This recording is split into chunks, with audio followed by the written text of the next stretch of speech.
1933 में कायम होने वाला ये कस्बा रसूलपुर 2000 नफूस पर आबाद है। यहाँ के लोगों ने अपनी मदद आप के तहत कस्बे को एक मॉडल कस्बा बना रखा है। इस कस्बे के पढ़े लिखे तालीम याफ्ता अफराद जिला राजनपुर में मुख्तलिफ शोबों में मुलाजमत के अलावा मुल्क भर में मुलाजमत के फराइज सरअंजाम दे रहे हैं। पंजाब के इस कस्बे में हैरत अंगेज तौर पर चाय और पान सिगरेट की दुकानों का नामो निशान तक मौजूद नहीं। छोटी से छोटी दुकान पर भी ग्रेजुएट या FA पास शख्स दुकानदारी कर रहा है। बाहमी फैसले एक दूसरे के साथ बैठकर जो करते हैं ना, ये सब उसी की वजह है।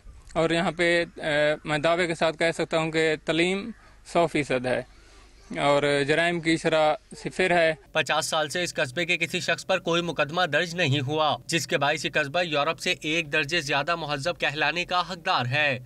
जराइम की शरह बिल्कुल जीरो और कभी यहाँ कोई खुदा न खास्ता कत्ल भी नहीं हुआ रसूलपुर में। सिगरेट नोशी या दूसरे आम मसाइल यहाँ पर बिल्कुल नहीं है। कस्बा रसूल के मकीन अगर बाहमी इत्तेहाद से मॉडल विलेज बना सकते हैं तो हर पाकिस्तानी अपने तौर पर मेहनत करके मुल्क की तरक्की में अपना किरदार अदा कर सकता है।